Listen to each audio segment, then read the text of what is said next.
As we meet in Chicago, we recognize and honor these traditional homelands of the Anishinaabe, also known as the Council of the Three Fires, the Ojibwe, the Odawa, and the Potawatomi.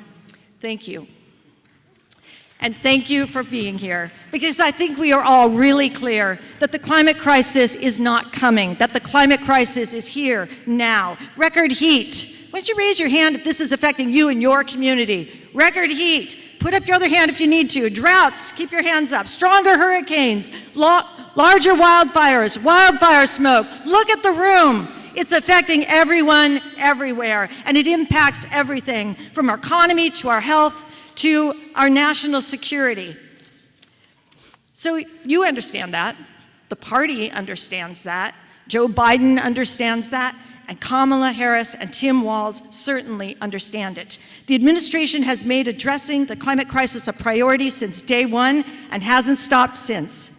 On their first day in office, in a direct rebuke to Trump and his disastrous environmental policies, the Biden-Harris administration announced the U.S. would rejoin the Paris Agreement.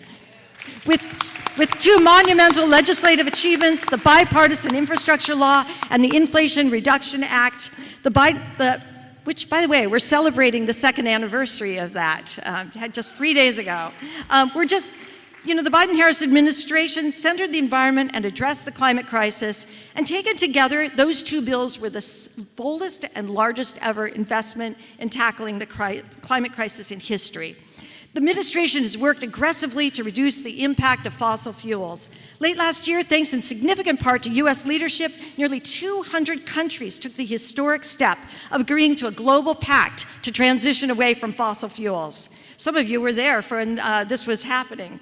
The Biden-Harris administration has signed executive orders to establish the American Climate Corps, yes, and to pursue the Justice 40 initiative, which ensures that at least 40% of climate investment benefits go to the communities that are marginalized by underinvestment and overburdened by pollution. And they've used their authority to protect land, protect our green spaces and our wild creatures, conserving more than 24 million acres of public lands and channeling more than $18 billion toward conservation projects. This is an amazing record. It's one that we can win on and we can run on, because Trump and Vance, they don't just want to roll back. They don't want to just roll back the progress that we've made in the last 4 years. They want to roll back 4 decades of progress. The contrast is crystal clear. Kamala Harris has been a tireless and effective environmental leader throughout her entire career, from her days as an attorney general through to her time in the Senate, with her key role in implementing the climate agenda of the administration. She is an ally. She is a champion. And when we put her in the White House, she will build on the incredible record of the last 4 years. We are going to be there. We are going to be there every step of the way to put her in the White House and to elect Democrats up and down the ballot. So we have an amazing agenda. And before we get to Randi Weingarten and our panel, I want to take just a few minutes to highlight the work that the Council has done and will too, to ensure we turn out climate voters, and mention a way for you to get involved, because we would love to be working directly with all of you. It is an honor to be the chair of this council and to work with the team that makes it all possible. My vice chair, David Green, council secretary and director of Black Engagement, Dr. Allison Stevens, director of Native Engagement, Ruth Anna Buffalo, director of AAPI Engagement, Howard Cho, our youth director, Paul Pressendu, is amazing, couldn't be here. As a council, we rely on a team of volunteers and an advisory board from the fields of health, mental health, renewable energy, faith, community, and more. And I'm going to ask these people to stand up and wave as I kind of mentioned the group they're from. The leaders of the growing coalition of state and local Democratic Party environmental caucuses and councils. We've got them in 25 states. Come on, stand up. Where's Ron? Yeah, Rob, Wesley. There we go. Thank you. Not only in 25 states, there are over 50 local, county, and city Democratic environmental caucuses and councils, and we've also got the Young Democrats, and we just established a high school Democrats chapter, so really proud about that. And many thanks to the staff and volunteers who worked so hard to make this happen. Especially want to recognize Maggie Van Heemst, who's watching at home, and Tyleek McMillan, who's over there. Yeah, thank you so much. And Hurley Rosemond. They've just done yeoman's work in making this happen. And I'm so honored that joining us today, I don't know if they're here yet, but Gina McCarthy, former EPA administrator and advisor to President Biden on climate, and Michael Regan, current EPA administrator, will be joining us in the audience. The council launched in 2020. We are the newest DNC council or caucus. And we launched in order to empower and elevate those most impacted by the climate crisis, to further the Democratic Party's commitment to protect our environment and tackle the climate crisis, and to elect Democrats, because that's one way to fight the climate crisis. In 2023, we held or participated in more than 35 events from DC to Minnesota, from Pennsylvania to West Michigan, including state Democratic Party environmental meetings, events at the White House and the Vice President's residence, packed enthusiastic meetings at DNC gatherings, which, by the way, are open to the public. And in 2024, we are doubling down. So we've held more than 30 events already and co-sponsored a presidential campaign fundraiser, and we continue our advocacy to end fossil fuel subsidies and more. We held our third annual Netroots Nation panel about how to engage younger voters on climate. And this election year, we continued to tour the country in person and virtually, events in red states, blue states, purple states, because climate is on the ballot in 2024 and at every election. A significant part of our work, I started to mention before when we recognized those great leaders, it is organizing with the Democratic Environmental Network, called DEN affectionately, which we founded and believe it's the National Network of Democratic Environmental Caucuses and Councils, with newly launched chapters in DC, Iowa, and as I mentioned, the wonderful high school Democrats. During our Earth Month 2024 mobilization, we supported and publicized more than 30 Democratic environmental events across the country, and our distributed map, all of this available at our website, dncclimate.org. Our distributed map provides support for Democratic climate events. You want to hold one? You let us know. We'll get it up there. We'll publicize it. We'll email it out. We'll get it on social media. We offer messaging advice to state groups and parties to help win on climate. So here's my pitch. I'm a Democrat. I'm an organizer. You knew there had to be a pitch. I want you to sign up now with the council. You can get out your phone, and here's what you get if you do. You will get an email with the slides that are presented here at this meeting, which are so important. We're going to have some great presentations. So you can connect with us on social media as well and stay in touch. And now, I could not be more thrilled to introduce an unflinching ally of our movement. She is someone who really needs no introduction. She is a labor leader. She is a tireless advocate for teachers, for our kids, and for education. And she is an unwavering ally of the environmental movement. Every time I've ever asked Randy to do something, she's always said yes, because she understands the connection between the labor movement and the environmental movement better than anyone else in this country. She understands that we are one movement with a shared vision, a better country for the next generation. And I'll tell you this, you will not find anyone in the country who will do more to put Kamala Harris and Tim Walz in the White House than Randi Weingarten. So please join me to welcome her.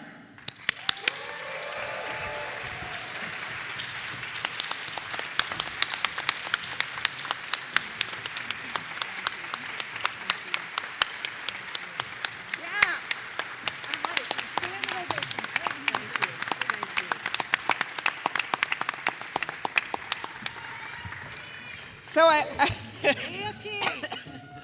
you can hear it in my voice already. Thank you. I've done 2 screaming speeches in the last hour already, so you're not getting a screaming speech. But I mean, who knows if you're not getting a screaming speech? But I do, first off, thank you for that introduction. I do want to say that I was really honored by the invitation to this caucus, and because of what that represents. And So often, if I may be in the, witnessing by live stream and by thousands of friends here, so often within even democratic politics, there's always this division.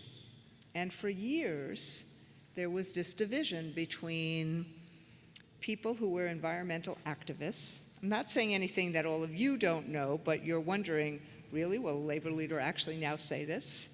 But between environmental activists and between some of us in the labor movement who actually work for industries that include coal, fossil fuel, all of that. And so at the end of the day, part of what we're doing as a labor movement and part of what we're doing as an education union, and right now we're not just education, we have become the second largest nurse union, we've become the largest higher ed union, we're a public employee union, is that we actually have to prove that by the work we do, that what unites us is more important than what will divide us. And so as a labor movement, one of the reasons I was honored to be here is because the climate is essential for all of us. And what we have to actually do is we have to prove to people who are saying, oh my God, look at these gas prices, what are we gonna do? We have to prove that what is most important is that we actually have a climate in the next generation or the next 100 years.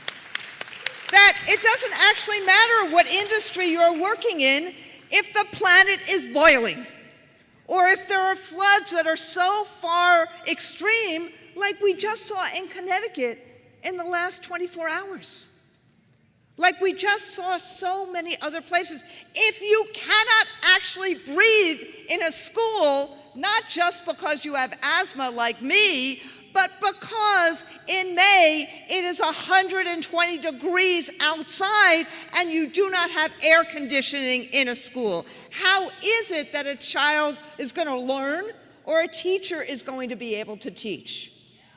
So part of why I was honored to be invited is because we have to make the climate issues real for every single person in America. That they have to see that the climate and fighting for the climate is as important as fighting for a dignified wage, as important as fighting for retirement, as important as fighting for democracy. Because if we have a burning climate, no one is going to be able to live here. So that's the narrative story that all of us, particularly those of us who didn't grow up in the climate movement, we have to do as fiercely as those of you who grew up in this movement. And so there are two things. The contrast is easy. Really, having Trump basically say to the fossil fuel execs, give me $1 billion and I will do whatever your bidding is, that used to be called bribery. I thought that was illegal, but maybe if you have 34 felony convictions already, that line is a little blurred. But what I think is really the last kind of two things I want to say is this.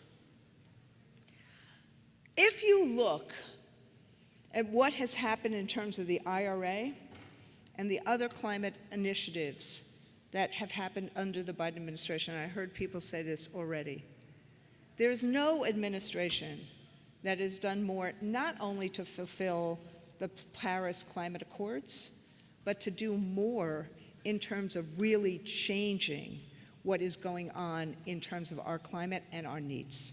And we need to give the Biden administration that kind of credit for the work that they have done.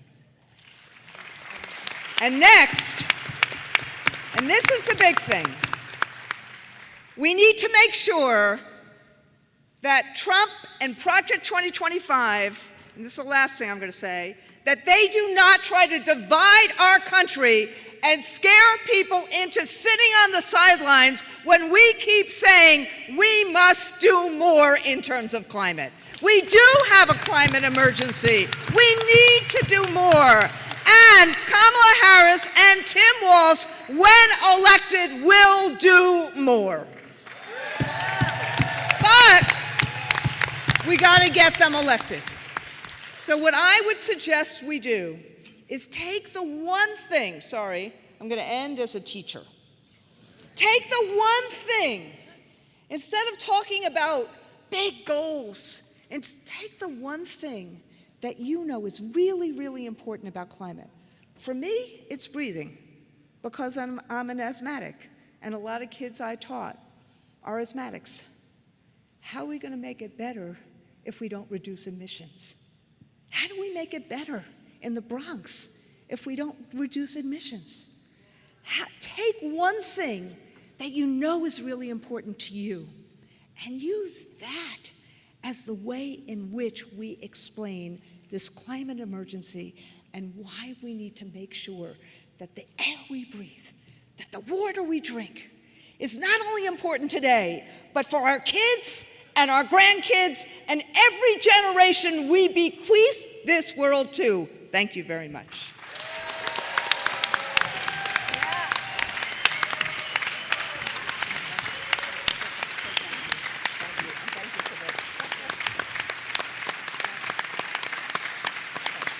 See, the water we drink.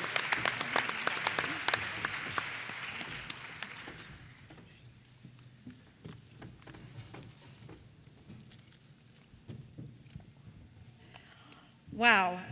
As a former teacher myself, I have to say, teachers rock. And I am so excited that we're going to put a teacher into the position of vice president. It's about time.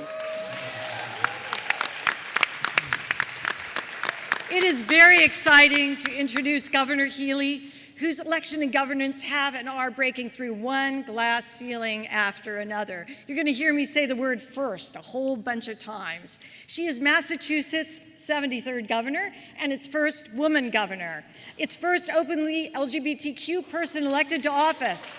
And in more firsts, in just her first year leading the state, Governor Healy appointed the nation's first cabinet-level gubernatorial climate chief and coordinated a statewide response to the climate crisis. I'm so glad that she is speaking with us. She is a leader in every single sense of the word. Let's give her a warm welcome.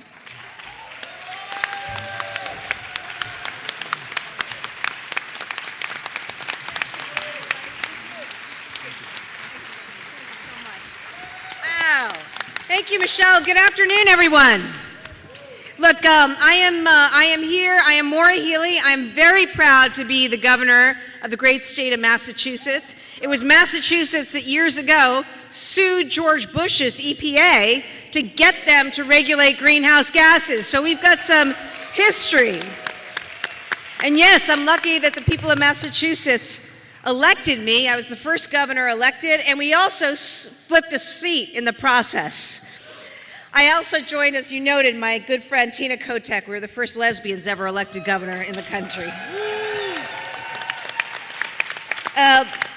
So look, I'm proud to be a governor of a state that doesn't just talk about climate. We lead on this. I actually grew up in a different state. I grew up just over the border in New Hampshire. I was raised by a single mom. She was a school nurse. She had 5 of us, kept us busy with sports, which is what ultimately led me to play basketball in college, and then I played professionally overseas. And I say that just because teamwork, is what it's about to me. It's how I lead, it's how I govern, and it's how we get things done. And I want to applaud all of the activists in this room for all you do in your communities, in your state, in this country, and in this world to bring about the change that we need. So thank you, thank you, thank you. My first day of office, I did do something. I issued my first executive order, and it was to create the country's first ever climate chief. She sits atop everything and makes sure that we're driving a climate agenda across all of government, because climate change doesn't just impact our environment, it impacts every aspect of every person's life. Massachusetts, as we speak, is home to the country's largest offshore utility scale wind farm. It's powering homes and businesses as we speak. We're the first state to launch a green bank that's focused on affordable housing. We know we have to decarbonize manufacturing, housing, and transportation to get where we need to be. And I'm proud of that record. But I'll say this, we could not have done this without the Biden-Harris administration. It has meant more than $1 billion in funding coming to Massachusetts for climate alone, $300 million grant to upgrade our grid for offshore wind, more money for solar across our state. Joe Biden and Kamala Harris have understood what it means to be there for our children and our grandchildren and our great-grandchildren. And I know that Kamala Harris and Tim Walz understand the same. I say that not only as a governor, I say that as somebody who sued Donald Trump over 100 times, sued Exxon. Many of those suits were about fighting his efforts to roll back important protections. So we cannot go back. That's what this convention is about. Kamala Harris and Tim Walz will not let us go back. We've got 78 days until this election. Everyone has to dig deep, think about your grandkids and whether or not they should inherit a planet polluted or one free from pollution. Do you want to say no to fossil fuels and a clean energy future? Do you want to build an economy like we're trying to do in Massachusetts that is cleaner and greener and creates great paying jobs? That's what we're on the cusp of, everybody. That's what we can further and do. This is about making progress over chaos, moving us forward as a country. Thank you for all you're doing, and let's go Harris-Walz.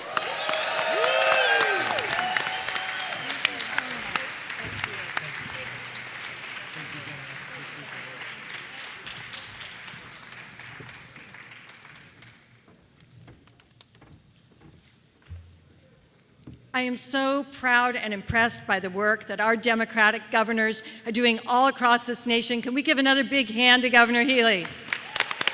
And all our governors, thank you so much. That was so inspiring. Well, this is another person who really needs no introduction, but I love him so much, I'm going to give him an introduction anyway. Congressman Khanna is a friend of our movement, a champion of the environment, and just about the best ally you could ask for in Congress. He has spent his career fighting for clean air, clean water, clean soil, solutions to the climate crisis. He's a friend of mine and the council. I could not be more thrilled to have him here today. We are lucky to have him in Congress, and we are lucky to have him here. Let's give him a big hand. Thank you. Thank you. Thank you, Michelle. I love the energy here. You've got the biggest caucus here at the DNC. Chose the priority of climate. Let me tell you what's at stake and why we need to win this election and make Kamala Harris the next president of the United States and win back the House. When we had control of the House, I got to chair the Environment Committee. And when we win the House again, I'm going to get to chair that committee again. And I'll tell you what we did. I'll tell you why it matters. Because we pushed then, we had Greta Thunberg testify, and we said we've got to stop the subsidies for fossil fuels in this country. When we have President Harris and a majority in the Congress, we will get that done. It is crazy that instead of putting a hand on the scales of solar and wind and hydro, our government is actually putting its thumb on the scale of subsidizing fossil fuels. That needs to end. The other thing we did is we had the Exxon CEO, Chevron CEO, BP CEO, Shell CEO in front of our committee, and they gave millions of documents, and they admitted that they lied to the American public since 1970. They had scientists that knew that burning fossil fuels was causing climate change. They had the best scientists in the world, but they chose to lie. And why does that matter? Because had we started in the 1970s diversifying even 1%, moving to solar, to wind, to hydro, we wouldn't be in this mess. We would have created a lot more jobs, and we wouldn't have displaced people who were dependent on the lies of the fossil fuel companies. We need to hold the fossil fuel companies accountable. They need to pay for their lies to the American people. And we need to talk about how they are posing a risk to our national security, because it is their fossil fuels that is dealing and empowering Iran and Russia and all of the authoritarian states. If we move to solar, wind, hydro, it's good for national security. Let me tell you one final thing. That I was in Johnstown, Pennsylvania, where I introduced the New Steel Act. And I want people to know this about the Green New Deal, because people have all these misconceptions about the Green New Deal. All the Green New Deal says is we're going to build new industry, new steel, new aluminum, new iron, new industry in America. We're going to create new jobs in the places that were deindustrialized, and it's going to be good for the climate, and it's going to have less carbon footprint. That will be the vision under President Harris. No fossil fuel subsidies, a holding accountable of big oil, and a reindustrialization of this country that's going to make America lead as a climate champion in the world. Thank you for what you're doing. Let's elect Harris Walz as President and Vice President. Thank you very much.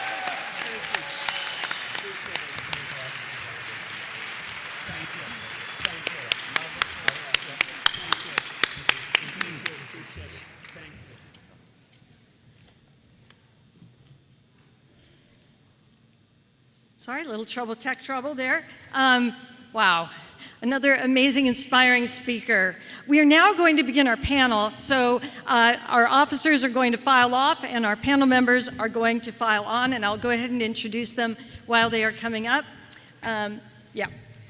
So I've been looking forward to, for many weeks, to this panel. It's about the achievements of the Biden-Harris administration and how we message, organize, and energize based on those achievements in order to win in 2024. We have an absolute rock star panel. We've got Peggy Shepard, a national leader on advancing environmental justice in urban communities, who's not only the co-founder and executive director, just moving my stuff to get out of the way of the panelists, she's the co-founder and executive director of We Act for Environmental Justice, and she also co-chairs WEJAC, which is the White House Environmental Justice Advisor Committee. She's won multiple major awards for her leadership on climate justice. My union sister and fellow Michigander, Liz Ratzlaff, she's a scientist, a labor organizer, and co-executive director of the Labor Network for Sustainability, which is building the labor climate movement to achieve a sustainable, just future, just as we heard about from President Randy Weingarten. Mark Magana is the founding president and CEO of Green Latinos, and as a member, I can testify that Mark knows how to put together conferences and events where you learn so much about federal climate policy. It's good and mostly good, impacts, good under the Biden-Harris administration, impacts on Latino, Latina communities, environmental justice, and have a lot of fun doing it. Mark has served as senior staff at both the White House and congressional leadership and was the first Latino to do both of those, correct? Got it.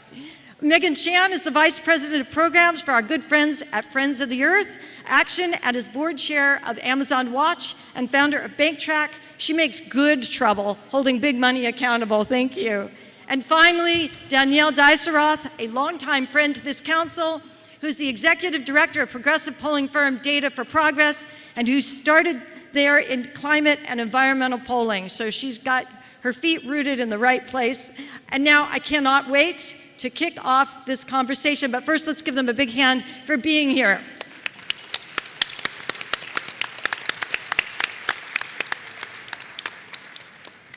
At the top, I just listed, some of the many accomplishments of this administration, and it's great policy.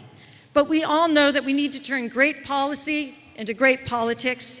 So how do we use these accomplishments to turn out voters? It's really important. And I was going to ask Peggy Shepard to please kick us off first. So good afternoon. Good afternoon. Good afternoon. Well, first, we have to understand what the Biden-Harris administration has done. And in those first 100 days, Biden signed the executive order directing agencies to address environmental justice. Now, as co-chair of the White House Environmental Justice Advisory Council, we have focused on bringing money and bringing services to communities of color to really address environmental inequity and the extreme weather that climate change brings, such as flooding and drought. Regular folks really need to understand the linkages between climate change and extreme weather events and local needs and impacts. We just had an amazing rain and flooding in the East Coast yesterday.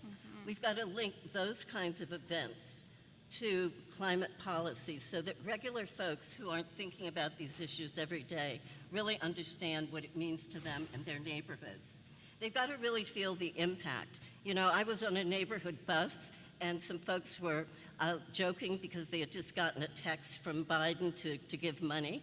And so when we got off the bus, they said, well, you know, millions of dollars are coming into our neighborhood and our communities, and you really should understand that. And they said, thank you for telling me, but I don't feel it. And so I think we also have to understand what are the buttons that really motivate people. And we've got to push those buttons. And we've got, as climate advocates, we've also got to message education, housing, and the issues, health issues that people are really thinking about, pocketbook issues. So we've got to also be able to talk about climate policy, but talk about it in the perspective of other household issues that people are really concerned about.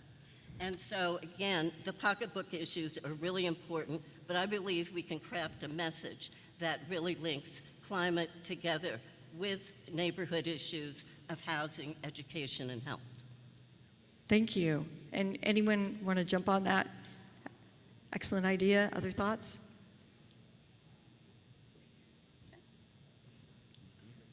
Michelle? Yeah. Okay. Yeah, I just, the messaging is so important, and I think, you know, linking it to, kitchen table issues and storytelling, which is something that We Act, for example, does very, very well. Labor Network, I mean, all of those organizations that are represented here having people tell stories of how it's impacting them personally is really, really crucial and helps. And the impacts we're feeling right now, I mean, this is the perfect time.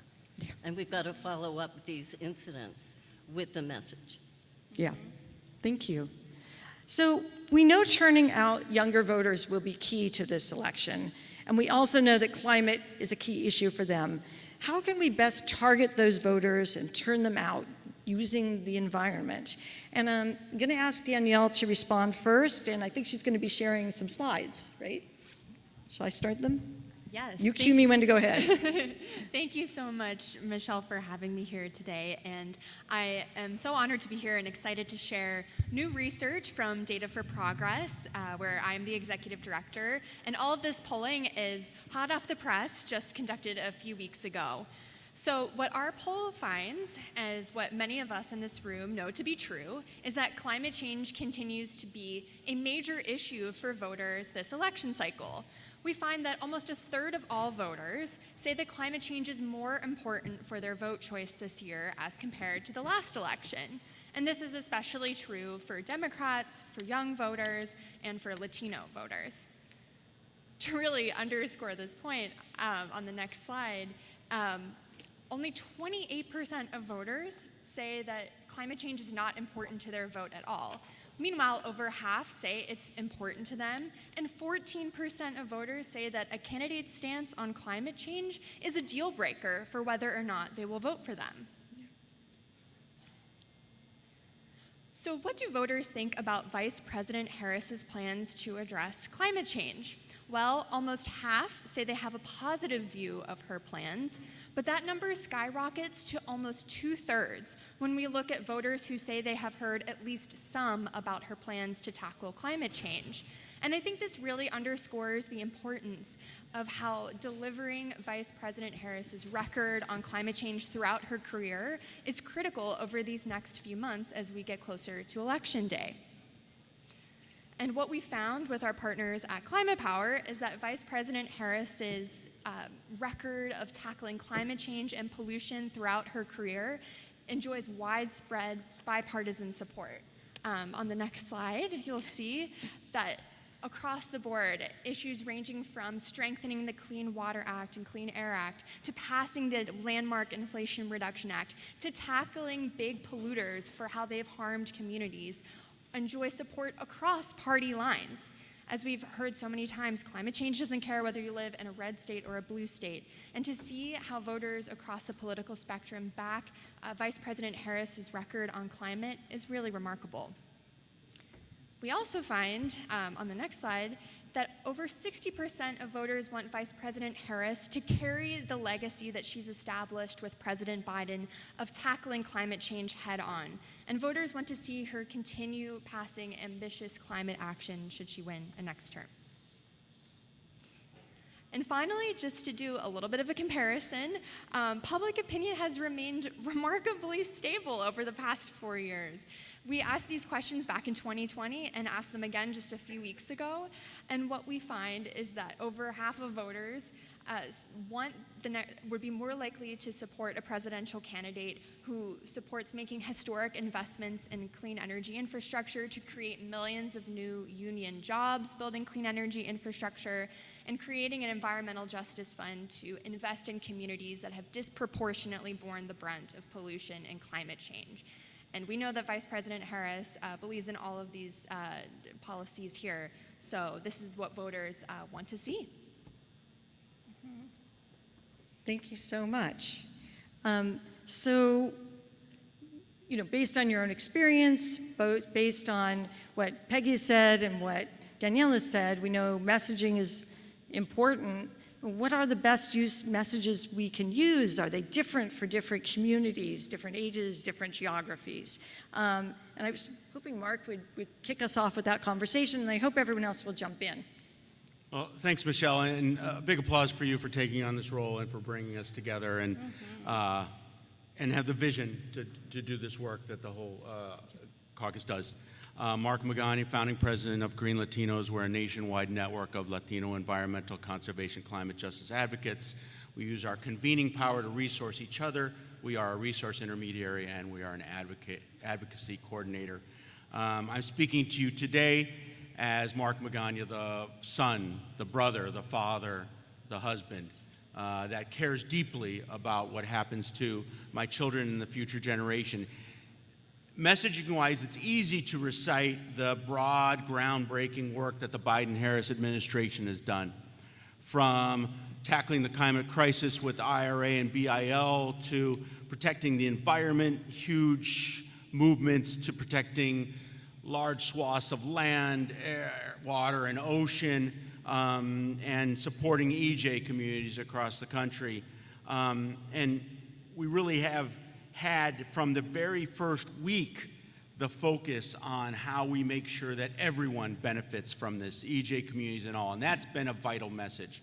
We need to increase the base of people who take this issue first and foremost and make sure that they're at the table. So we've been given the tools to make sure we can get the work done, but these record resources are only the beginning. We can't just be satisfied. There are many people that say that we have to have 5 times the amount as was in IRA and BIL to be able to tackle the climate crisis, just to start. We all need to get involved in the implementation of the IRA and BIL. We, for instance, Green Latinos, we started something called Colaborativo 40, which was our effort to make sure that the Latino community, in partnering with the major Latino organizations, were ready for BIL and IRA and to be able to take advantage of these. We, for instance, Green Latinos, had never thought that we would ever be a government grantee. But we decided that we were going to take the step, and my staff still hasn't forgiven me, but we're a USDA and EPA primary and sub-grantee. And it's been great to be able to help resource our community so that they can see these benefits.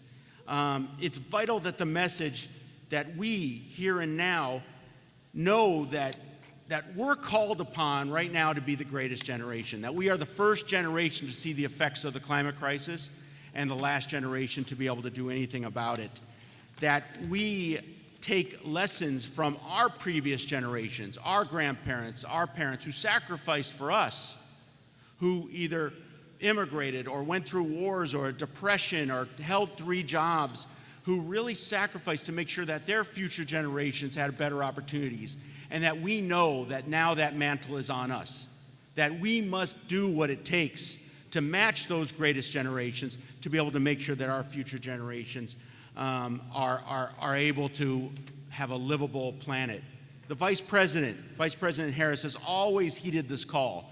When she was the first AG to set up a California statewide Environmental Justice Commission. When she was, yes, years before anyone else did it. When she introduced in the Senate the Environmental Justice for All Act, the groundbreaking EJ bill. When she pushed for billions in clean electric school buses so that kids wouldn't be dying of asthma in the rate that they're dying now. This is the work that she did unnoticed for many years, but because she knew it was the right thing to do. I recently spoke to President Biden, and I told him he has two of the world's most important jobs. The second is president. First is grandfather. He nodded, he gave me his $1 million smile, and he agreed. We must be able to look our children and our grandchildren in the eyes when they ask us, what did you do when you had a chance to save the people on the planet? What did you do? We need to be able to look them in the eye and say, we marched. We organized. We rallied. We passed legislation. We got out the vote. We stopped a racist, fascist, felon, climate denying from being elected and being back into the White House, and we were able to move climate believers like the future President Harris and Vice President Walz into the White House. This is our message, and we need to carry it forward. Thank you. So I'm just going to quickly pass out the slides to the panelists, which I mentioned to you before, so they have them to refer to as they speak. But as I'm doing that, I am going to pose the next question, which is, what is one thing everyone in this room can do over the next few weeks to turn out climate voters? And I'm going to ask Liz to kick off the question to that, the answer to that. Thanks, Michelle.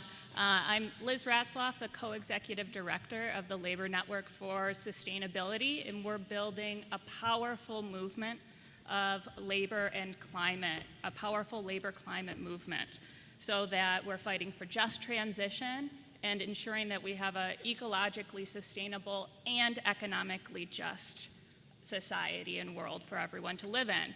And one of the important things that touches on a lot of the questions that Michelle has asked today is the fact that with the climate crisis and addressing the climate crisis, we have the opportunity to solve a whole lot of different issues that are the priorities of climate voters too. Racial justice and income inequality, especially for young voters. This is something that is a huge, huge priority. They don't want just climate action. They want intersectional, real change that's going to make a difference in people's lives. And that's what we can use this opportunity with the climate crisis to do.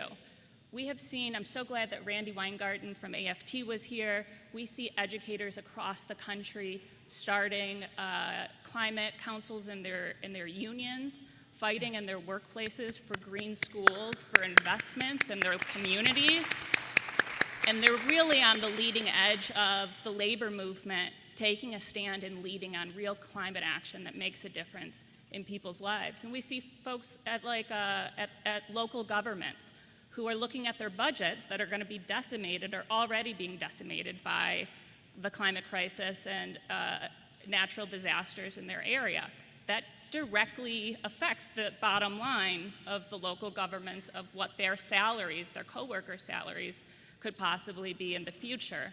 And so we see folks organizing together, using their power as a worker, not just as a voter, not just as a community member, but also as a worker, demanding that their employers are part of the solution and don't continue to contribute to the climate crisis. And because of the incredible investments that we have, especially at the local level, there's an opportunity for workers to come together and ensure that everyone can make a living wage on a living planet. And so one thing that everyone can do is talk to their coworkers.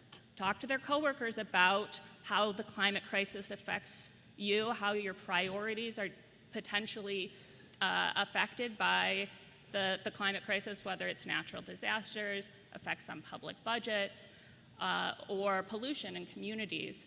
and talk about how, in addition to voting, to electing climate champions, we can ensure that we're getting affordable housing, expansion of mass public transit, all solutions to the climate crisis, and also things that will make meaningful changes in people's lives that everyone wants to see. Thanks. I love that. We often talk about talking to your friends and your family, but also talking to your coworkers is incredibly important. Any other very quick 10 to 30-second responses to that question? Go ahead. Just to underscore your point, what we see in our polling is that folks say that they trust their friends, their families, their community groups the most to deliver them news about climate change. So the importance of talking to who you know, it just really cannot be more stated. Mm-hmm. Thank you. All right. So what, how do we get, there's still a false narrative out there. A false narrative that climate is not a voting issue. And it's a big question. How do you push back on that? We've got the data, right? But what are some things that we can do? And I was going to ask Michelle to jump in and respond to that, please. Yeah, absolutely. And thank you so much, Michelle, for putting this all together. It's really impressive and great. Michelle Chan, Vice President of Programs for Friends of the Earth Action. And we do, in fact, have the polling. Danielle's just shared some super hot off the press polling with us just minutes ago. But for those who are getting out to vote and trying to figure out, well, should I go and knock on the door? Should I go to talk to people, with climate change first in mind? There's some fantastic polling that also shows that 72% of young voters who say they care about climate are more likely to be extremely likely to vote at the rate of like 72%. And that is compared to about 57% of young voters who say that they would be likely to vote. So we know that people who care about climate really are more likely to vote. So that's a great reason to go out and lead with that. I mean, and for electeds and candidates who are wondering, well, should I lead with climate as well? Yes, because we know that elections are close, right? And even though that climate may not be the #1 issue, that, Biden took Georgia by 10,000 votes, right? Climate is enough of an issue to matter. There is some fantastic studies out of University of Colorado who show that climate change was materially impactful in the last 2 elections, right? Mm-hmm. And honestly, if you don't include climate change in your platform, there's going to be plenty of people out there looking at you with side eye saying, what's wrong with that? And so just to close off, I wanted to speak a little bit to the messaging issue, because we know that messaging to young voters is super important. Biden and Harris did a great job with the Inflation Reduction Act, and we need to keep Harris in the White House because she needs to continue the job of holding the fossil fuel industry to account and taking on the fossil fuel industry, right? And we know this really, really matters to young people. Yeah, I mean, they care about the renewable side, but they really do care about taking on the fossil fuel industry. So just as Ro Khanna said, I think his messaging is spot on. Take on the fossil fuel industry. She has a good track record as AG in taking on Chevron, Exxon, ConocoPhillips, et cetera, and cut those fossil fuel subsidies. We have an incredible chance next year as the Trump tax cuts kind of come to a close. There's going to be a big fight. And most fossil fuel subsidies are tax giveaways, right? So we can do this. Thank you. We don't need to be giving money away to the fossil fuel companies. So I am so grateful to our panelists. As they leave the stage, let's give them a big hand. That was an excellent conversation. And I invite the council's officers to join me on the stage here for our next wonderful speaker. I'm going to begin. Thank you so much. That was really, really special, important, and I learned a lot. So I'm going to ask the council officers to please join me on the stage as I introduce our next speaker. And I'm just going to highlight what's coming up next. We've got Congresswoman Kathy Castor, Congresswoman Melanie Stansbury, Dr. Beverly Wright, one of the foremost environmental justice leaders in this country, is going to give a presentation on the history of the environmental justice movement, which is such an important part, and it leads the way in the climate movement. And we've also got Representative Sean Casten and speakers from a couple of our key ally organizations. It is hard to imagine Congress making the incredible progress on climate that it has during the Biden-Harris administration without the insightful, smart leadership of Congresswoman Kathy Castor, whose constituents in the Tampa Bay, Florida area live on the climate front lines. And she brings her deep knowledge to her work as chair of the House Select Committee on the Climate Crisis. As a former county commissioner myself, I love that Representative Castor started her elected work on the Hillsborough County, Florida Commission. Yes. Yay, county commissioners and former county commissioners. And that her critical work at national and international levels is informed by the experience of heading up a county environmental commission, which is what I also do now. So please, let's give her a warm welcome.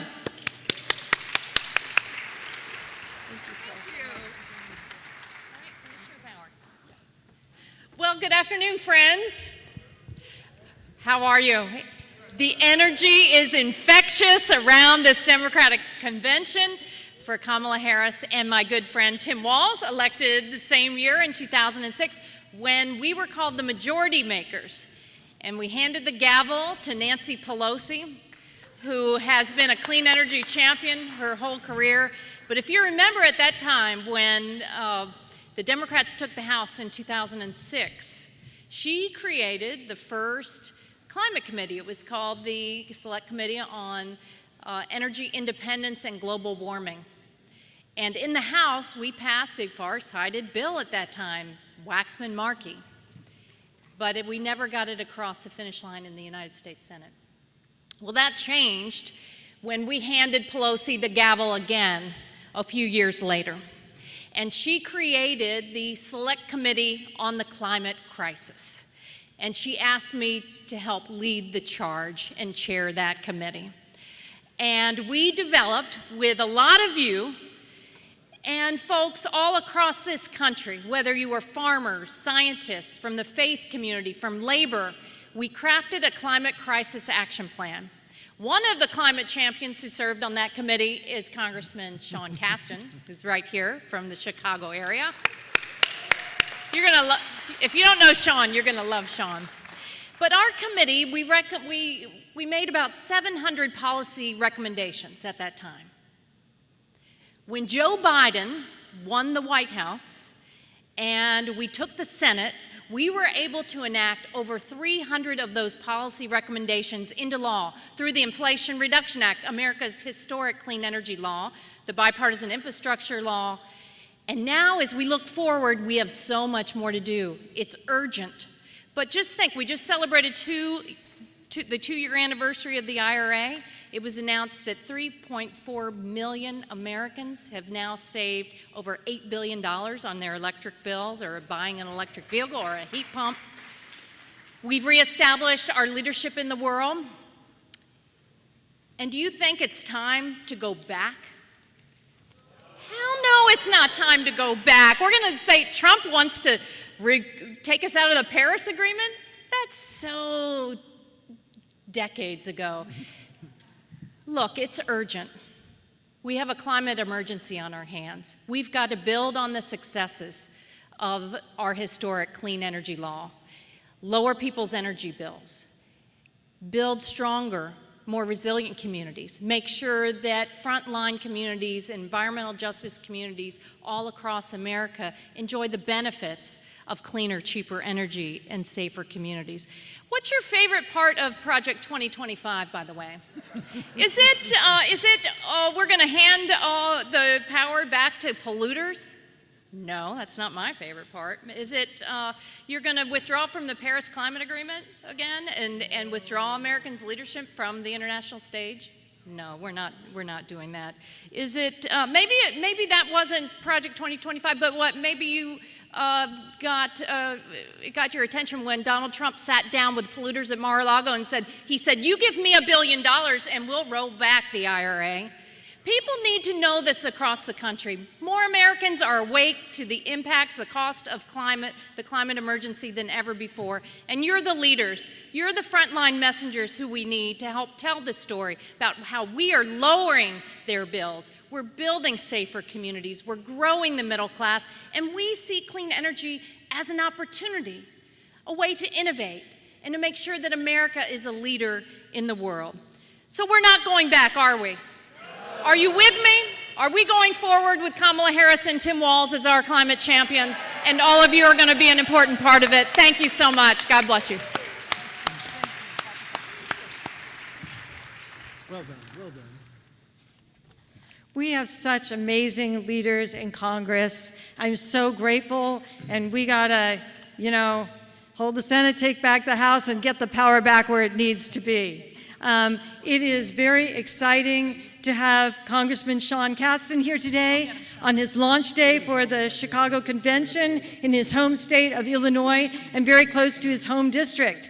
Congressman Casten has spent his entire adult life fighting the climate crisis, and it continues to be his top priority in Congress. He combines his experience running clean energy companies with his background as a scientist. It's good, school teachers, scientists. It's good to get that kind of diverse background into Congress, right?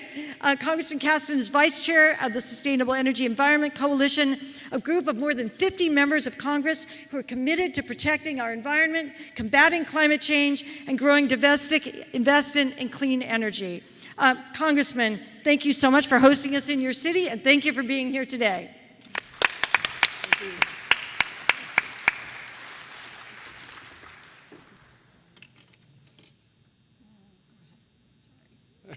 Sorry. Those slides are all really good. There we go. All right. Thank you so much. Welcome to Chicago. Thanks to everybody from Chicago who's here. So I want to start, just be a little heavy, but be a little honest too. Don't move, but we're putting you all in a time machine. We're going to go back 29 years and a month because that was the 1995 heat wave in Chicago. It was what in my memory was the first real thing that was described by the media as a climate crisis. Stated about 100 degrees for a week in Chicago. 740 people died, heavily concentrated in the elderly. Some bodies weren't found until weeks later. It was a horrible event, 1995. 50% of all the CO2 that humanity has ever emitted as a species since we first invented fire hundreds of thousands of years ago has been emitted since 1995. These are like real numbers, right? We can politicize this, but these are real numbers. And they're the kind of numbers that you can completely lose hope unless you're a Democrat and you get to work. I was going to say something else there. Because what Kathy said in Illinois since then, we've largely gotten rid of our coal industry. We've moved to one of the leaders in wind in the country. We've passed rules to make our homes safer. And in Washington, as Kathy mentioned, Kathy has a higher batting average than any other member of Congress. Name any other member of Congress who came up with 700 policy recommendations and 300 became law 2 years later. That does not happen without Kathy Castor. Kathy Castor does not get that job if Nancy Pelosi is not the speaker, which means it doesn't happen unless we have the House. If you elect Democrats, good things happen. Once we pass those laws, the Inflation Reduction Act, which I would remind you, not a single Republican voted for. Since that was passed, we've invested over $400 billion of private money in the United States in clean energy facilities, manufacturing facilities, power plants, EV charging stations. We've cut energy costs for Americans because if you don't have to pay for oil, if you don't have to pay for gas, if you don't have to pay for electricity because you've got a solar panel and an EV in your driveway and a well-insulated home, inflation's going down and you're a pretty happy person because you got more money in your pocket, right? We've also put ourselves on a track to lower emissions by 40% over the next decade. But more importantly, we've created hope, right? That the idea that these massive climate changes are unsolvable, it can be paralyzing. But the idea that you elect good people who pass good policies and all of a sudden you're on a trajectory to change, to leave the planet better for your kids, to be back in a leadership position for the rest of the world, that doesn't happen unless we elect Democrats. It doesn't happen without the leadership of Joe Biden. And we're not done. Because by electing good people, we've created good problems. We're building manufacturing in the United States faster than we're growing the workforce, and we got to train the workforce and get them skilled.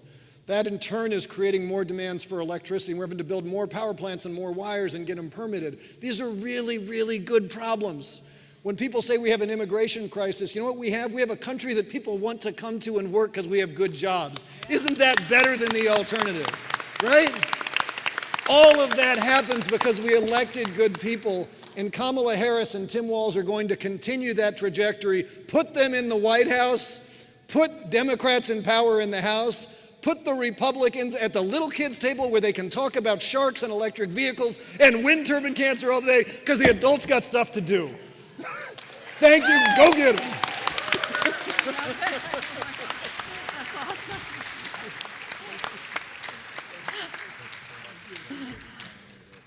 I really want to plagiarize that last comment. That was awesome. Yeah, let's put him back there. Dr. Beverly Wright is an advocate, an activist, a scholar, a civic leader, and the founder and executive director of the Deep South Center for Environmental Justice. She's a policy analyst, a leading voice on environmental justice, an advisor to the White House on climate and environmental justice, and I'm very much looking forward to this important presentation she is making to us today. I always learn so much from her, for which I'm grateful, as I am grateful for the gift of her time, her presence, her deep knowledge. Every time she talks, we learn something new. So let's please welcome Dr. Beverly Wright.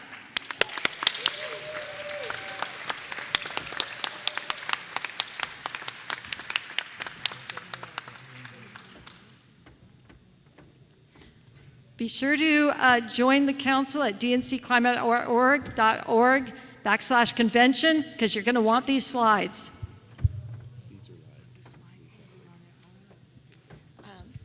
So you just push that down button. Yes, got you. Just that. Yeah, okay, thank you. So good afternoon. Good afternoon. I'm absolutely honored to be here today at the DNC and included among others who are leading on climate and environmental policy by placing equity and justice in the center of the calculation. Without one, we can't have the other, and I think that we all recognize that. Today, I'd like to begin with just a really short presentation. I only have 5 minutes, so it means that I'm going to have to skip some information that wasn't relevant anyway. About where we began and where we are now. I'd like to just begin by showing this picture, Dr. Bunyan Bryan at the University of Michigan, who was so instrumental in our movement getting to where it is now and responsible for educating almost every person of color and white student in environmental science. He passed just this year, and I'm sorry he won't be here to vote for the Harris-Walz ticket. But this is why he's important. In 1999, there was a group called the Michigan Group that Bunyan Bryan brought together. These are all of us who were there at the time. I challenge you to find me on there. I was very young, and it's hard to know who I am, but I am there. And at this group, we came together to try to figure out how to get the federal government engaged on environmental justice or the pollution of our communities and the health of people of color in general. From that first meeting, there's almost a straight line to the development of the Office of Environmental Equity in 1991, later changed to the Office of Environmental Justice by a community person who basically told us, what do you mean by environmental equity? Does that mean you want poison spread out among everybody? I don't want any person to have poison. It ought to be justice. That's how that term changed from the Office of Environmental Equity to environmental justice by a community leader. But things began to change, and there were some really big events I'm going to take you through very quickly because I only have 5 minutes, so look quickly. So in 1991, we had the first People of Color Summit. In 1991, there was something called the National Minority Environmental Health Conference, where all of these agencies came together to try to deal with our health. In 1992, there was the EPA Equity Report that really began focusing on communities that were hurting. In other words, we've been saying this, you call it anecdotal. Where's the research to support exactly what we're saying? So that began the beginning of that kind of work. And in 1993, EPA actually formed the NEJAC, not the knee jerk, the NEJAC. And I was an original member of that group along with others in the room this evening. In 1994, there was the EJ Health and Research Symposium that brought together over 1,000 persons. We thought it was going to be a smaller number, and 900 plus people showed up in almost like a snowstorm in DC, or ice storm that DC has so often. It was an unbelievable event. And then in 1994, we had the signing of the Environmental Justice Executive Order by President Clinton. That was my first time ever moving into that building. I have 1 minute, watch this. And here we are today, the Biden-Harris era. And what happened since then is amazing. Now watch this very quickly. And they came in 2020, and 2021, I'm going to let you see it because we don't have time to talk. In 2021, Biden administration pulls off the Justice 40 initiative. We know what that is. In 22, the Inflation Reduction Act. In 22, the Bipartisan Infrastructure Law. In 22, the EPA creates the Office of Environmental Justice and External Affairs. In 23, the Executive Order 14096 was formed. In 23, Thriving Communities Technical Assistance Grants and TCGMs were formed. In 24, EPA HONRU. In 24, first ever national goal of zero emissions freight sector set. And this is where we are so that you can see it. A picture's worth 1,000 words. Here we are from 1990 to 1994. Look at us when the Biden-Harris campaign came in. I'm sorry. So I'm excited. I can't imagine what's going to happen now with the Harris Wall campaign, but we are excited and we expect great things to happen. It will be a moonshot again, but in environmental justice. Thank you.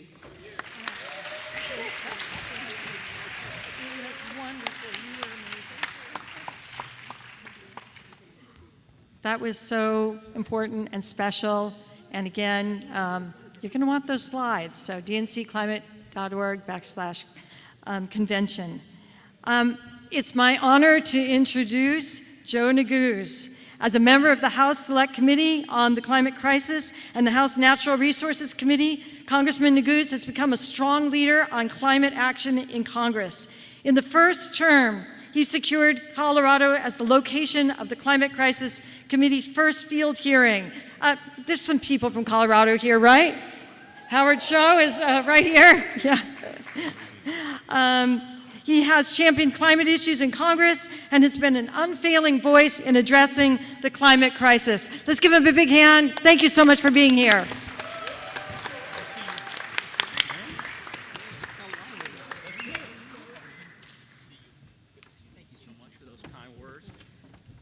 All right, well, good afternoon, good afternoon. It is it's wonderful to be here.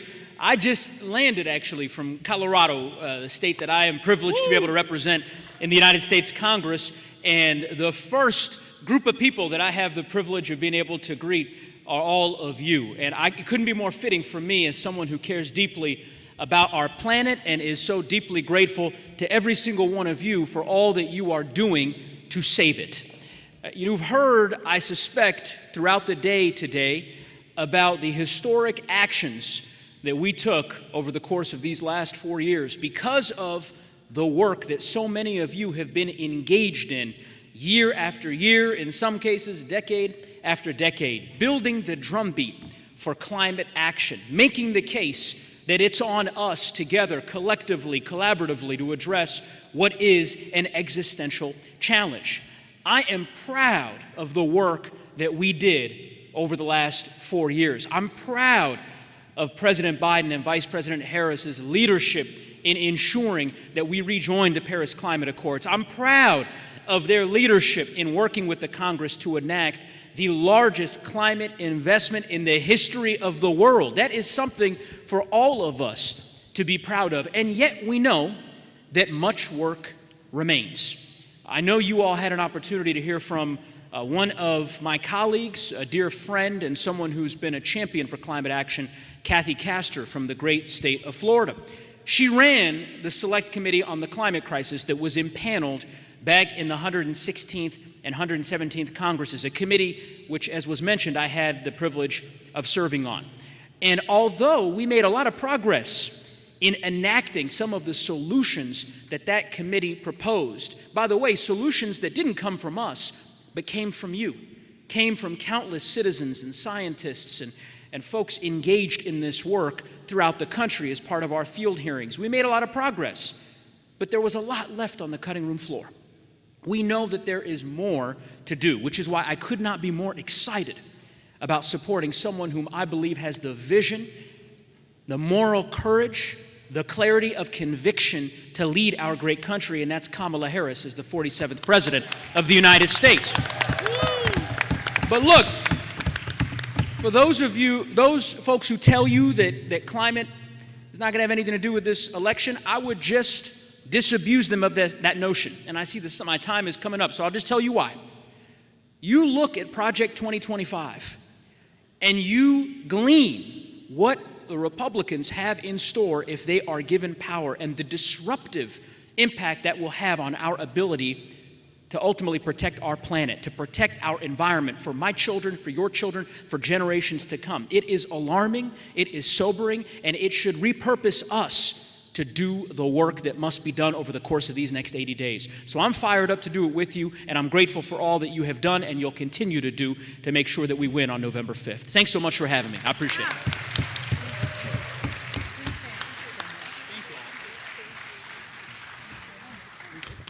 I hope you all stick around to the end. We're going to have a big group photo in the back, in the front of the room here, but we're not there yet. We've got a couple more amazing speakers. I would like you to please welcome me in joining David Kiva, the president of the Environmental Defense Fund Action. EDF is one of the most influential and powerful groups in our movement, and David has been a real friend and ally to our council. And this convention is special for him in that prior to joining EDF, he worked for the Biden administration. And before that, he played a central role in helping getting the president elected. He first served as director of Early States, helping President Biden emerge from the most diverse and talented field of Democratic candidates ever assembled, and worked hard in Nevada. So he understands that Democrats can and should run on climate to win better than many, many, many people. And it is a real pleasure to have him with us here today. Thank you for being here.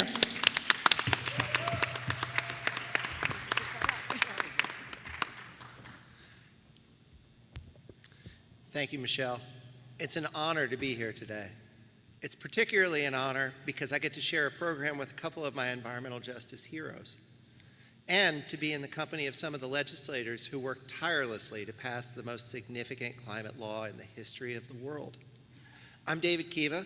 I'm the president of EDF Action, the advocacy partner of the Environmental Defense Fund. This evening, we'll hear from Joe Biden. He is, simply put, the greatest president we have ever had on climate.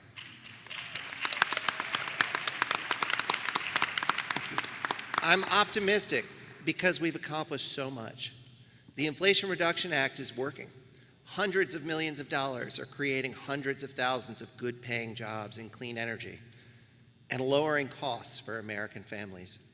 I spoke at a press event in Lansing, Michigan last week.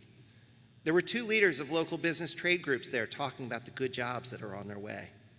One of my good friends who helps lead one of the more significant unions in the country working on clean energy shared a story with me. At their national convention, all the business managers were asked to stand up. They were asked to raise their hands if their 5-year look back at their book of business was better than their 5-year look ahead. Not a single hand went up. That's what progress looks like. Friends, we don't need to make America great again, and we aren't failing so badly you wouldn't believe it. This great nation is leading the rest of the world in a race to the top to create more clean energy faster. We cannot afford to go back. I've called Joe Biden the greatest climate president ever, and I'm proud to have worked for him. But I believe Kamala Harris can be greater still. She approaches these issues differently. With Joe Biden, it's climate equals jobs, and I believe in that. But Kamala Harris views it through her experience as a prosecutor and her belief in freedom. Freedom from the threat of extreme weather made worse each year by the acceleration of the climate crisis. Freedom to drink clean water and to breathe clean air, and to live, work, worship, and play in communities where we don't have to worry about environmental harms. I'm excited for the future that a Kamala Harris presidency will bring. And at EDF Action, we are committed to doing our part to make it happen. We're working in partnership with other leading climate groups like the League of Conservation Voters, Climate Power, and others, launching the largest ever environmental advocacy effort our country has ever seen. And we're committed to the greatest grassroots mobilization in our organization's history. All of our electoral engagement is done under the banner of Climate Voters Unite. It's not about being part of EDF Action, it's about bringing together every single person who believes that climate action is absolutely necessary. So please, join us. If you want to learn more, go to edfaction.org or just show up in a campaign office sometime this fall. The future is incredibly important and we need your help. Thank you. Thank you.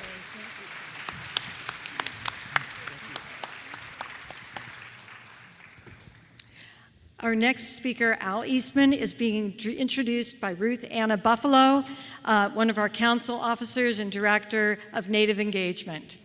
Ruth does incredible work.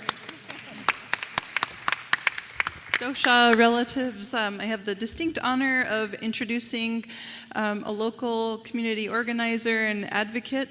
Mr. Al Eastman is an environmental scientist and ecologist. He is a member of the Sichangu Lakota from the Rosebud Sioux Reservation in South Dakota.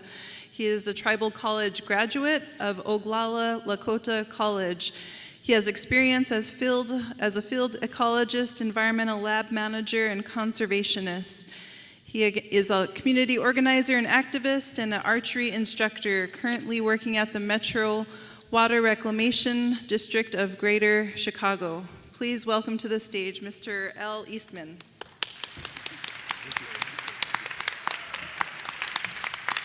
Thank you. Hello, my relatives. Again, my name is Al Eastman. I'm from the Rosebud Reservation in South Dakota. I've lived in Chicago for about 15 years. And I'd like to thank Michelle, of course, for her invitation to speak here and her tireless work that she does for the DCN Environmental and Climate Crisis Council. Thank you. I've worked in water and environmental sector for about 20 plus years. I've seen a lot of changes over those years. And one of the things that I've seen more recently here in Chicagoland is a lot more flooding. Like it was mentioned, I work for the Water Reclamation District here over in Stickney, for those that are familiar with this area. And we're having a lot more flooding events more intensely, and it's hard to find space for this water to go to. We've been creating different reservoirs to store this water, but unfortunately, we still have combined sewage overflows that go into the lake and the river. The lake is where we get our drinking water, of course, and that's not something we want to see. And it also goes into people's basements, and that doesn't make them very happy. There's a lot of costs for cleanup, and unfortunately, we see a lot of that happening in the black and brown neighborhoods. Also something that I want to mention that happened just last month that was a little surprising was there's 27 tornadoes that happened in one evening during a storm in the Chicago area. I was working that evening, and it was a pretty exciting ride home from work, that's for sure. It was trees falling down onto homes and into the streets. It was tough. So to combat this, we need to really focus on aging infrastructure that's not able to keep up with this extreme precipitation.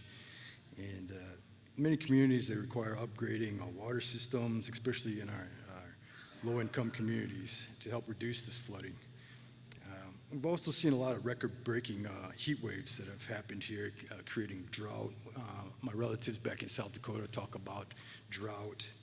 And the bottom line is we just need to elect people that are willing to stand up and fight for the climate crisis and the solutions. I'd like to give thanks, of course, to the bipartisan infrastructure law and Inflation Reduction Act for the funding for the environmental justice, and also the Tribal Access to Clean Water Act that provides infrastructure projects and promotes tribal independence and governance capabilities, and better access to drinking water, and of course the lead service line replacements that have been happening here in our neighborhoods. One last thing is indigenous sovereignty is a climate solution. And as students of over 80% of the world's biodiversity, indigenous peoples' leadership is key to ensuring our planet's future. And with that, I'd like to say, help lift up the Native voices. I'm a scientist, there's many like me, and we have answers. Thank you for your time.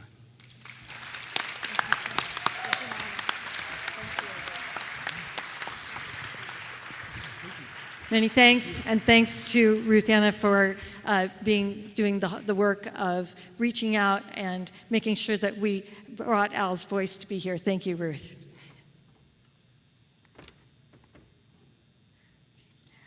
We are very lucky to have with us today Tiernan Sittenfeld. Tiernan is the Senior Vice President of Government Relations at the League of Conservation Voters. As anyone who follows politics can tell you, LCV is an electoral force. In 2020, they spent $115 million to elect climate champions, and they are doing that and more this cycle. Many of the climate achievements of the Biden administration would not have been possible without the climate champions LCV and ally groups have helped put in Congress. Tiernan knows the power of running and winning on climate and has decades of experience doing so. We are fortunate to have her here with us today. Please, Tiernan, thank you for being here.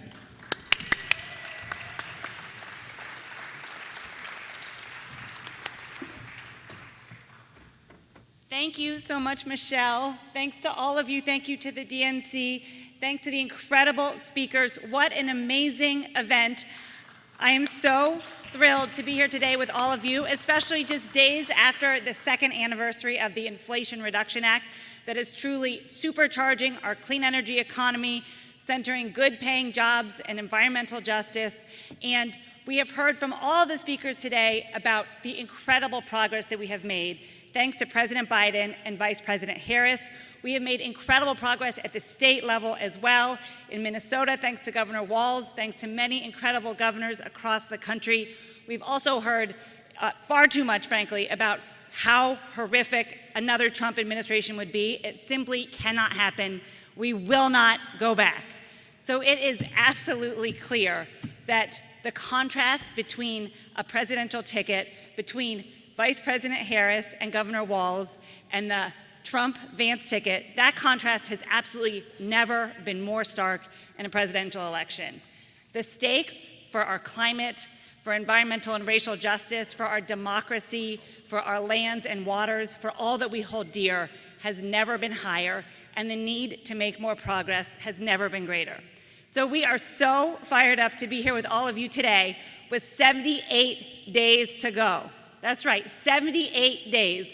We have to be all in. So I know everyone here is doing so much, but if you'd like to get more involved, whether it's knocking on doors or making phone calls to get out the vote, LCV has a member mobilization program called Green Roots. We'd love to get you involved in that. If you've already contributed to the campaign, but you'd like to make even greater contributions or more contributions, every dollar counts. We have our Give Green program with our partners at NRDC Action Votes. We're very proud of some of the New York Times just broke the news today about some big advertising that we are doing along with our partners at EDF and at Climate Power Action to make clear that Kamala Harris leans in and leads on climate, on environmental justice. She holds big oil accountable. She's going to be amazing as our next president. So thank you, thank you, thank you. We are with you at every step. Let's go win. Thank you, Tiernan. So we have one final short comment by our wonderful director of AAPI engagement, Howard Cho. And I want to say after he speaks, we're going to gather in the front for a group photo. But I want to tell you, this has been an incredible, incredible day. And on Wednesday, we have a whole new program with Senators Markey, Senator Merkley, Tennessee Representative Justin Pearson, environmental justice leaders, labor leaders. It's going to be wonderful, and I hope you'll come back and tell your friends to come. Same time, same place. Sounds like, was that Batman? Same bat location? Same DNC Climate Council location. So let's please welcome Howard, and then when he's done speaking, please come on up and get your photo with us to show that our movement is strong, our voice is important, and climate votes are crucial in the Democratic Party.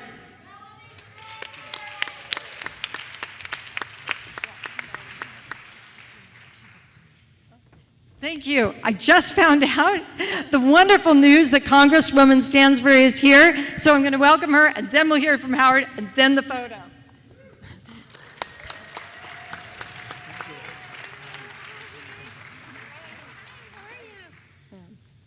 Okay, so I introduce another Congresswoman whose constituents truly live on the climate front lines in New Mexico's 1st District. And they are so well represented by Representative Melanie Stansbury.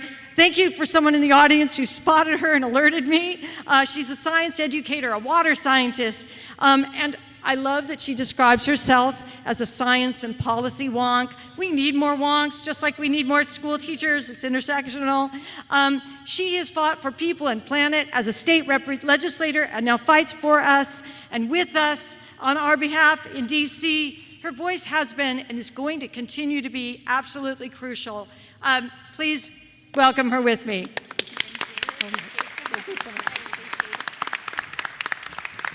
All right, well, good afternoon, Democrats! Woo! Do I hear some noise about solving the climate crisis? Yeah! Are you all fired up?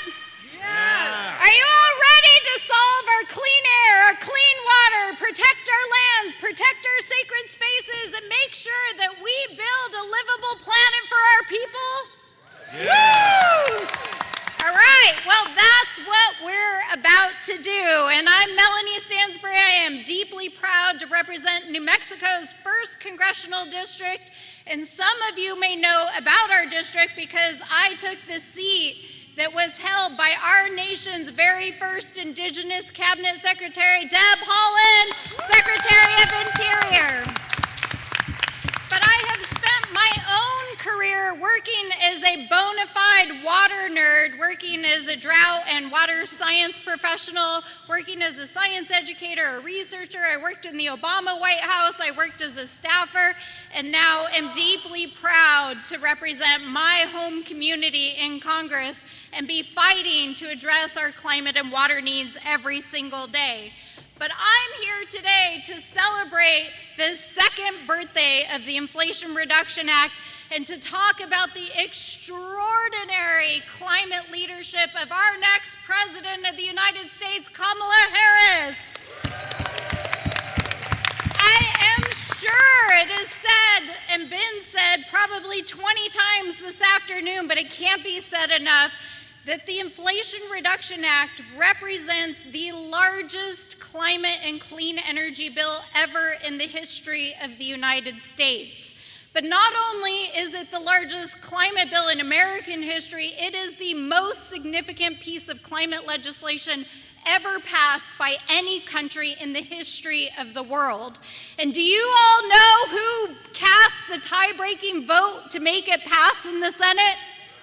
Kamala Harris. And if there is any question election on her record as a climate leader, as an environmental justice leader, as somebody who's going to continue to propel us forward into our future. Let me tell you, as a member of Congress, I have had a front row seat to her leadership. And I can tell you that the IRA and the climate policies of the Harris-Biden administration are delivering for New Mexico. We have the largest wind field in North America going in. We have the first solar panel manufacturers to come back to the United States since the passage of these bills. And we are building the workforce of the future between the Inflation Reduction Act, the Bipartisan Infrastructure Bill, and the CHIPS Act, which we all passed 2 years ago. And you all know what will happen if we reelect Donald Trump. He's going to gut our international commitments to climate change. He's going to gut the EPA. He's going to gut the Department of the Interior. And he's going to take us back to the mid-century when rivers were on fire. And we're not going to let it happen. So, if you all care about climate change, and I know you do, if you all care about the environment, and I know you do, and if you care about our people and our fundamental rights to clean air, clean land, and a future and a livable planet, let's get out there, let's elect Kamala Harris, and let's do this!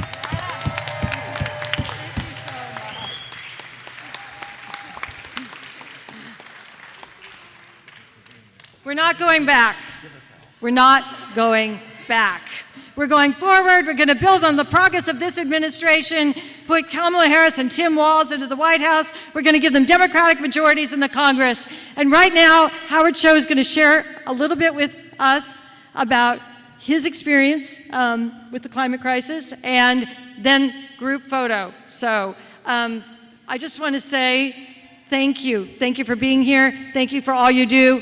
Come back on Wednesday. Bring your friends, your coworkers. Thank you. Go ahead. Howard Cho. Thanks, Michelle. Thank you, Michelle. Thank you, David. Thank you, Dr. Stevens and Ruth. I serve with the best team. Are you all excited? Let me tell you why I fight for this council and why. Because in Colorado, we've had increasing temperatures for the last 30 to 50 years, and actually by 2050, they're expecting it to go another 2 to 3 degrees.